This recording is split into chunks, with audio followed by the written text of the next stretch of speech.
आज का ये गुरुपुरब जो था हमारा, ये हमारा गुरु गद्दी है हमारी, ये सिद्ध पीठ है, ये मुक्ति धाम भी हम इसको कहते हैं। और बहुत सी चीज़ें हैं यहाँ पे जो जिनको मुक्ति मिलती है यहाँ पे आके। और ये जो दरबार है ये आदिकाल गुरु गद्दी चलती है इसमें, जिसमें कि हमारे जो मुख्य जो संस्थापक थे वो श्री अपने हरि दादा ठंडन पाल जी महाराज जी थे, महाप्रभु जी थे। और ये ठाकुर जी के अवतार हैं।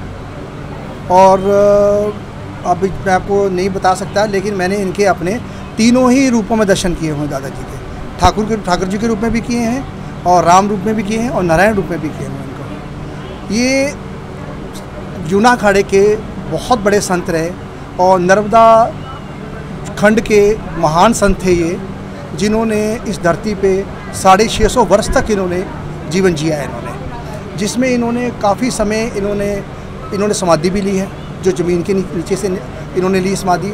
और आखिर में 1932 के अंदर समाधि में से प्रकट हुए थे। एक जंगल था, वहाँ पे बांस लगे थे बहुत बड़े बड़े, जहाँ पे कुछ लोग बांस तोड़ने गए।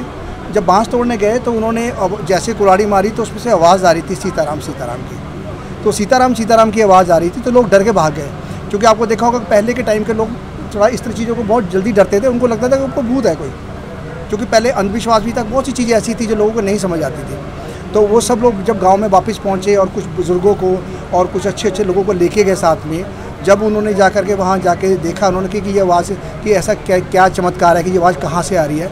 उन्होंने फिर से कुल्हाड़ी मारी तो आवाज़ आई है। तो उन्होंने देखा कि इन बाँसों के पीछे से कहीं से आवाज़ आ रही है। तो उन्होंने बाँस काटने शुरू कर दिए। जब बाँस काटते तो एक हाथ नज़र आया। फिर हाथ नज़र आने के बाद उनकी थोड़ी हिम्मत बढ़ी, उन्होंने फटाफट फिर खुदाई करी तो वहाँ दादाजी इस तरीके से बैठे थे हाथ के। और दादाजी को जब उसमें से निकाला गया, वो ज़मीन के इनके ऊपर 20-25 फुट के बांस थे इनके ऊपर से, और उसमें से जब इनको लेके आए फिर इनको बड़ी श्रद्धा से इनको आसन पे विराजमान करके इनको लेके इनको स्नान कराया, सब कुछ कराया। तो जाके इन्होंने आकर के फिर 1932 के बाद इन्होंने गांव बरेला है, जमुनिया है, जहाँ इनका स्थान था, समाधि है दादाजी की वहाँ पे जबलपुर। तो इनको बच्चा दादाजी के नाम से जानता है। और वहाँ पे इन्होंने बहुत लीलाएँ करी हैं। और हमारे पास उन लीलाओं का 2 जो है इतनी मोटी काफ़ी मोटी किताबें हैं हमारी, जिनको अभी हम लोगों ने पब्लिकली डिस्क्लोज़ नहीं किया है, क्योंकि आने वाले समय में हम लोग का विचार ये है कि हम इनको लेके आएंगे सीरियल के रूप में, क्योंकि इन्होंने जितनी लीलाएँ करी हैं वो अद्भुत लीलाएँ थी। इन्होंने 2-2 दिन के मरे जो मर भी चुके थे, जानवर भी मर चुके थे, उनको भी जिंदा किया है इन्होंने। और ये निस्वस्त्र वस्त्र नहीं पहनते थे, ये बिना वस्त्र के ही रहते थे ये। और एक कंबल लोग उड़ा देते थे इनके कंधे पे। तो जब ये चलते थे तो लोग इनके पीछे लाखों की तादाद में लोग जाते थे इनको। और कोई कहता था कि दादाजी हमारे साथ हैं, कोई बोलता कि दादाजी हमारे साथ हैं, कोई बोलता इलाहाबाद में है, कोई बोलता वाराणसी में है। तो किसी को नहीं पता दादाजी कब कहाँ किस रूप में किसके पास आ गए।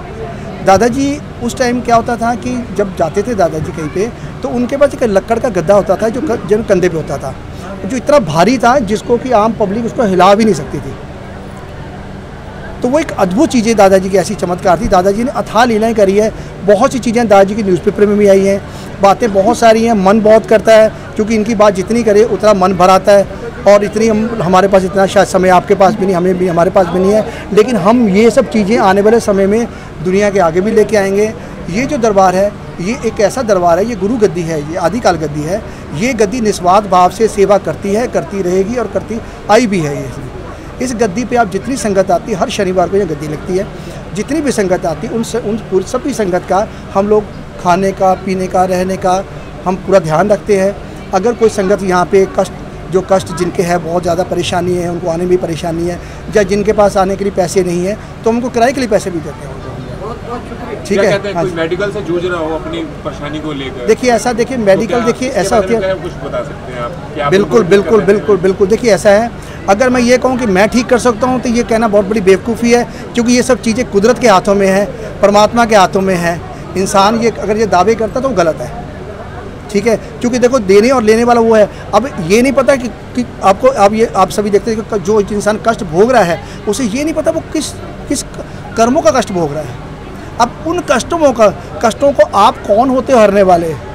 हाँ, ये है कि अगर वो कष्ट ऐसे होते हैं कि जैसे कुछ आपका थोड़ा सा अपना नेगेटिव एनर्जी आप कह सकते हो, अगर उनका कोई असर कहीं है तो वो ये दरबार है, क्योंकि ये सिद्ध दरबार है, ये गुरु गद्दी है। यहाँ तो अगर देखो जहाँ पे भी सिद्ध होगा। पहली बात मैं आपको एक और चीज़ क्लियर कर दूँ कि हम लोग ये जो गद्दी है ये जूना अखाड़े की है, हम लोग जूना अखाड़े के हैं, ठीक है। और जूना अखाड़े की ये बहुत, आप भी जानते हैं जूना अखाड़ा सबसे भारी अखाड़ा है, और इस अखाड़े ने एक से एक तपस्वी ऋषि मुनि पैदा किए हैं। और हम अपने जो साईं बाबा जी थे वो दादाजी के शिष्य थे, लेकिन पर उनका क्या कि हम ग्रंथों में प्रूफ नहीं है, क्योंकि वो उनका आदेश था, उनके गुरु का आदेश था। बाबा जब 8 साल की उम्र में बाबा ने नर्मदा जी के किनारे में दादाजी से बाबा ने दीक्षा ली थी। 12 साल की उम्र में शिरडी गए। शिरडी जाने के बाद उन्होंने आके दादाजी से बोला था कि दादा शिरडी के लोग बहुत सीधे लोग हैं। तो 16 साल की उम्र में जब इनकी दीक्षा पूरी हो गई तो तब दादाजी ने उनको आदेश दिया कि जाओ तुम शिरडी को गोद जा करके। बहुत बहुत शुक्रिया सर। ठीक है, लेकिन पर हम इसको ग्रंथों में प्रूफ नहीं दे सकते, तो हम इसकी चैलेंज नहीं करते हम लोग, ठीक है। क्योंकि हमें देखिए ना तो अवार्ड चाहिए ना रिवॉर्ड चाहिए हम लोग को। हम लोग निस्वार्थ भाव से सेवा करते हैं, और ये जो दरबार है दादा तिल्ली दरबार है, और निस्वार्थ से सेवा करता ही रहेगा। और मैं सबको एक तो संदेश ये देना चाहता हूँ, जिसको भी जो कष्ट है सच्चे मन से दरबार में हो, खाली नहीं जा सकता। बहुत से बच्चे आते हैं जिनकी शादी ब्याह नहीं होते, उन्हें परेशानियाँ होती है, दिक्कत होती है। देखिए वो चीज़ ऐसा क्या होता है कि ग्रहदशा भी हो सकती है, कुछ चीज़ें होती है कि हो सकता है कि इंसान के पूर्व जन्म के कर्म हो। देखिए कर्मों को काटने की ताकत इंसान के अंदर नहीं है, क्योंकि आपने देखा गीता में भी भगवान कृष्ण ने कहा है कि कर्मों का प्रारब्ध है वो आपको भोगना ही पड़ेगा, उसको आप बच नहीं सकते आप उसको। लेकिन वो कम हो सकते हैं, ख़त्म नहीं हो सकते हैं। हो सकता है कि आपके उन जो कर्मों का फल आपको जो मिलना था, बड़ा मिलना था, वो छोटा मिल जाए, लेकिन मिलेगा ज़रूर, ठीक है।